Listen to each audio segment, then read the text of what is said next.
252 million years ago, Earth was a single, vast continent. A supercontinent called Pangaea.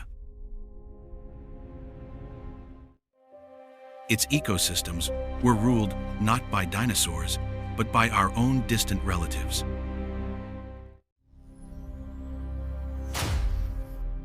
The synapsids.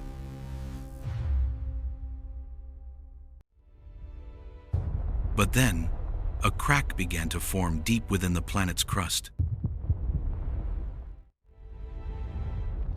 It would unleash a hellish, planetary-scale execution.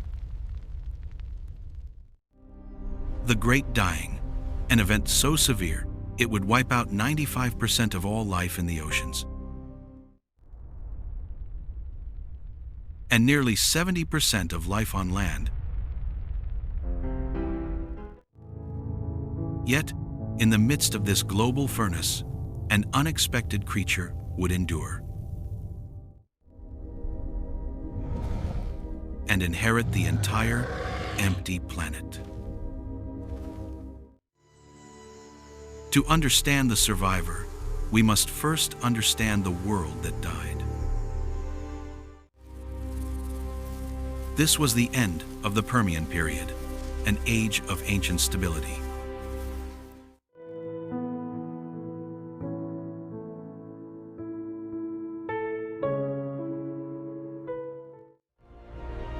On land, the air was thicker, the climate generally dry.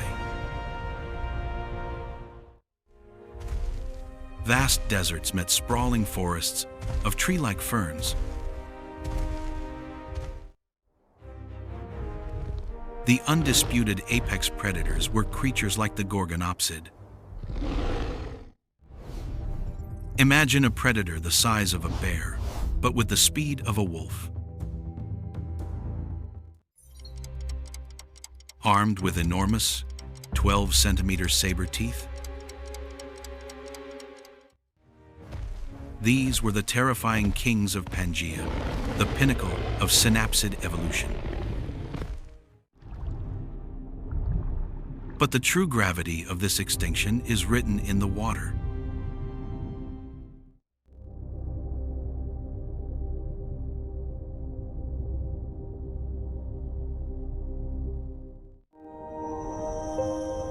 The Permian oceans were fundamentally different from our own. Their reefs were not built by modern corals.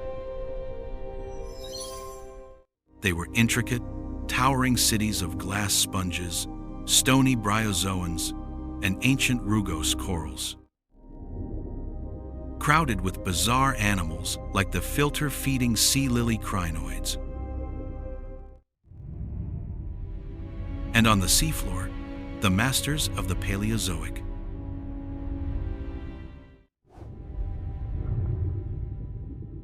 The trilobites. And here is the secret detail. These iconic armored arthropods had dominated the oceans for 270 million years.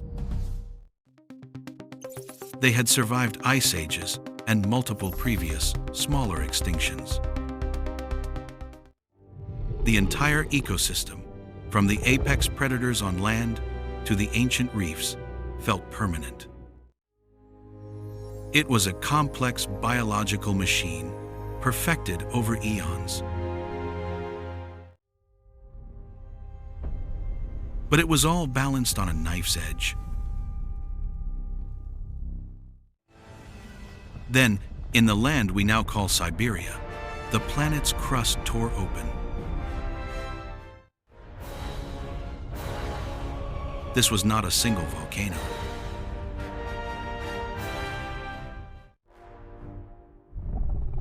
It was an entire province of volcanism. A fissure system hundreds of kilometers long, vomiting lava and gas from the Earth's mantle. We call them the Siberian Traps. For nearly 1 million years, eruption after eruption flooded the continent. It buried an area larger than Western Europe under kilometers of molten rock.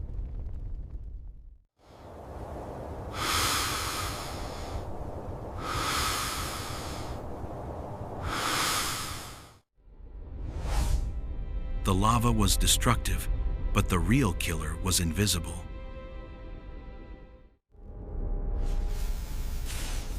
The gases.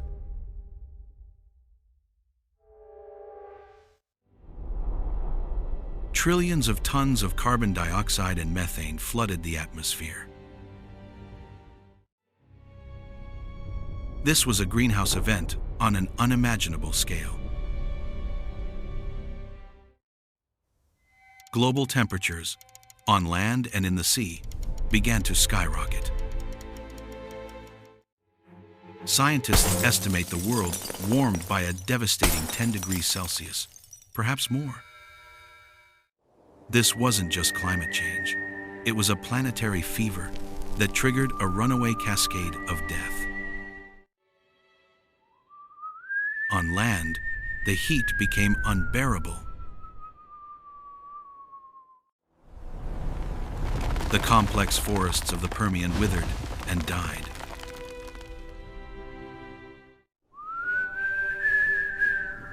They had nowhere to run, nowhere to hide.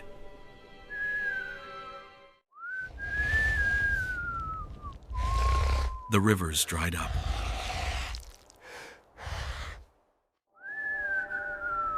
The foundation of their food web was disintegrating beneath their feet.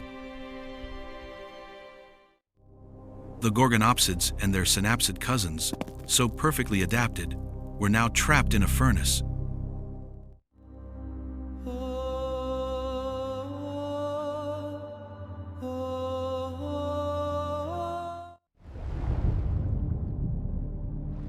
But as bad as it was on land,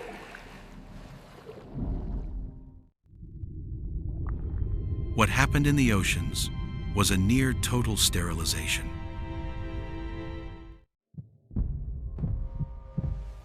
The oceans faced a two-pronged attack.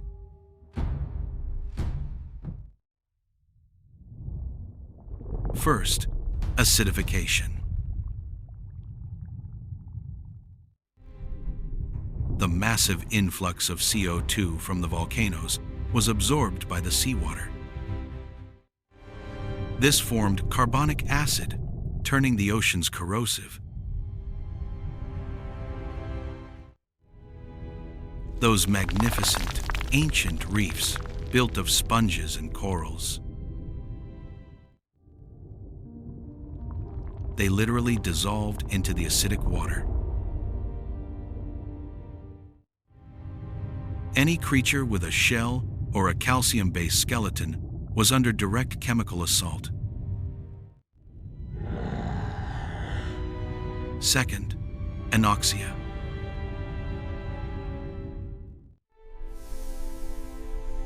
The superheated water could not hold dissolved oxygen. The warmer the ocean became, the less breathable it was.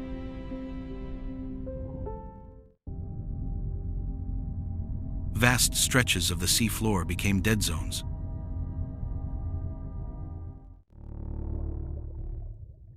But it gets worse.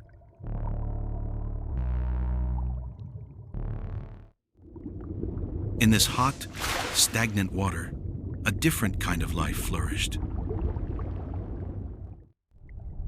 Anaerobic bacteria, which thrive without oxygen, bloomed across the globe.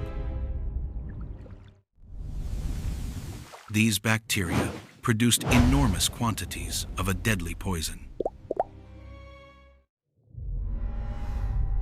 Hydrogen sulfide gas.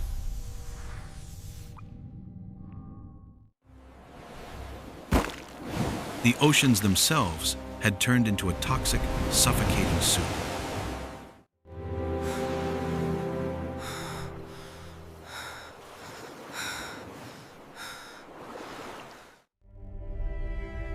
The result was the most profound biological reset in Earth's history. In the sea, 95% of all species vanished forever. The trilobites, those masters of survival for 270 million years.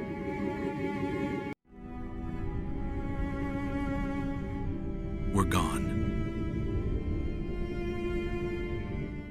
The complex world of the Permian, on land and in sea, was reduced to ash and silence. In this new, brutal calculus of survival, specialization was a death sentence. This was the end of the Paleozoic era.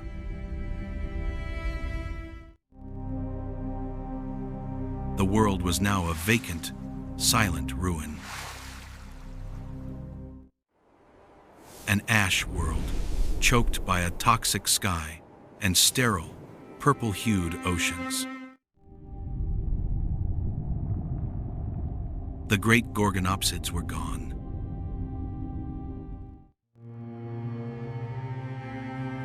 The sprawling reefs were skeletons.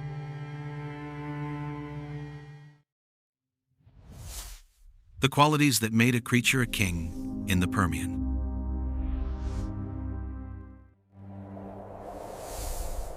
Now made it a fossil.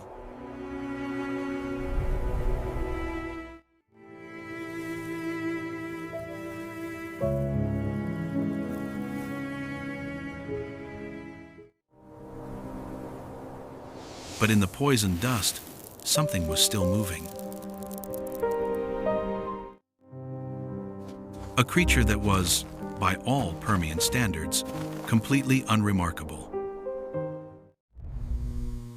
It wasn't fast, it wasn't smart, it wasn't a fearsome predator. It was Lystrosaurus, a squat, pig-sized herbivore with a turtle-like beak. This unlikely animal was about to become the most successful vertebrate on Earth. It wasn't a hero.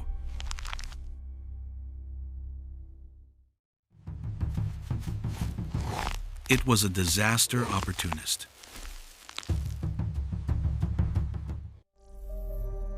And it possessed the perfect survival toolkit for a broken planet.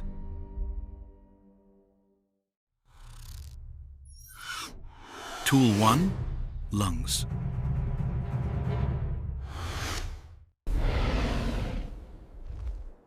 This was perhaps its greatest advantage. Scientists studying its bone structure and nasal passages believe it had a highly efficient respiratory system. It was uniquely adapted to tolerate conditions of low oxygen and high carbon dioxide. While other animals suffocated on the toxic air, Lystrosaurus could simply keep breathing. Tool 2, burrowing.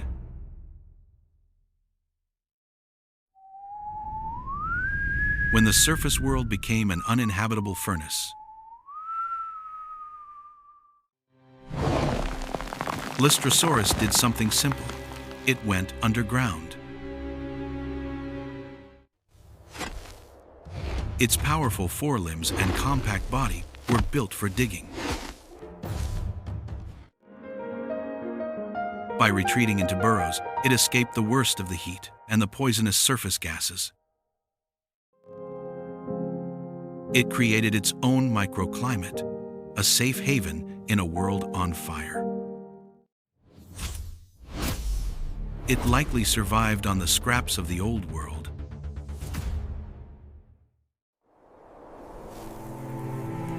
Tool 3, a generalist diet.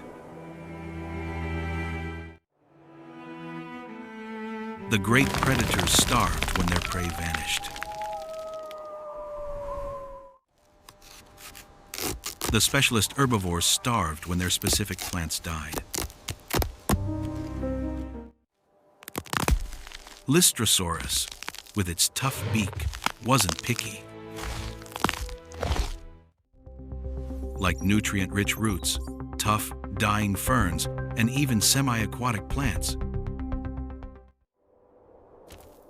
It was a scavenger in a global graveyard, and that was enough. Breathing, burrowing, and eating scraps. These traits, combined with a short lifespan and fast reproduction, meant that Lystrosaurus was the only animal capable of navigating the crucible of the Great Dying. While 9 out of 10 species vanished around it.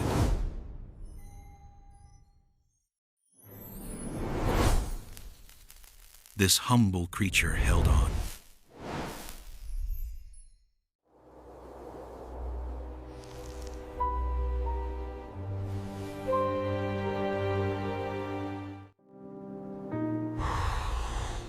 It had survived the apocalypse.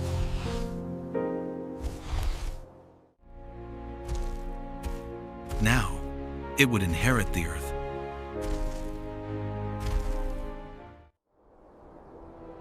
The volcanoes of the Siberian Traps eventually fell silent. The carbon cycle, over hundreds of thousands of years, began to stabilize. Lystrosaurus emerged from its burrows to find an empty planet. The great synapsid predators that had hunted its ancestors were gone.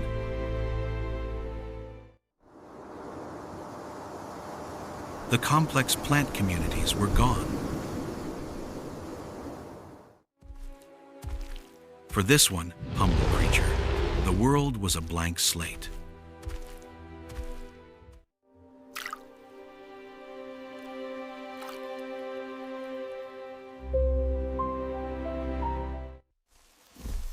With no competition and no predators, its population did something unprecedented. It exploded.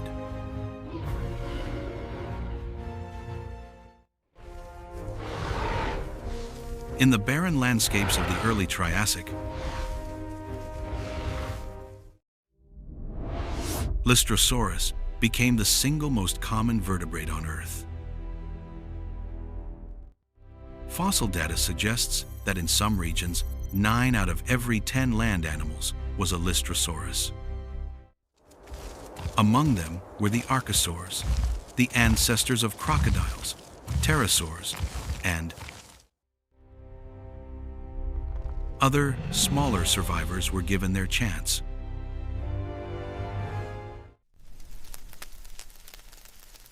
In the new world that Lystrosaurus had held open,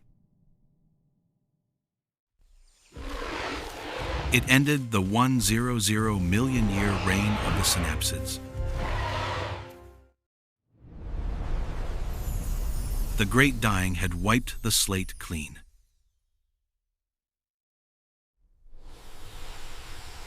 But its survival had profound consequences. As the planet healed, new, more specialized creatures would replace it.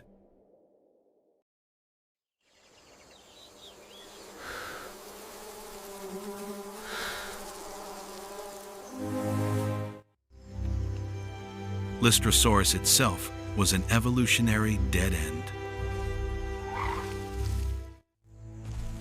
This strange, short-lived dominance was the vital bridge between two worlds.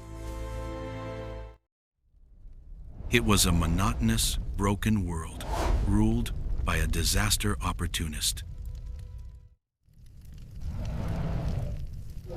The dinosaurs. The rise of the dinosaurs was only possible because Lystrosaurus was there to carry the torch of life across the apocalypse. The story of the Great Dying is a chilling reminder of how fragile our planet is. But the story of Lystrosaurus is a profound lesson in resilience. It proves that survival doesn't always go to the strong or the fast. Sometimes, in the face of oblivion, survival belongs to the humble, the adaptable, and the enduring. Life finds a way, not just to survive the darkness, but to build a new world from its ashes. If you would like to join us on our next expedition into Earth's darkest hours in search of the light of life, consider joining our Researchers Guild by subscribing to the channel, and let us know in the comments. What modern animal do you think has the survival toolkit to endure a global catastrophe?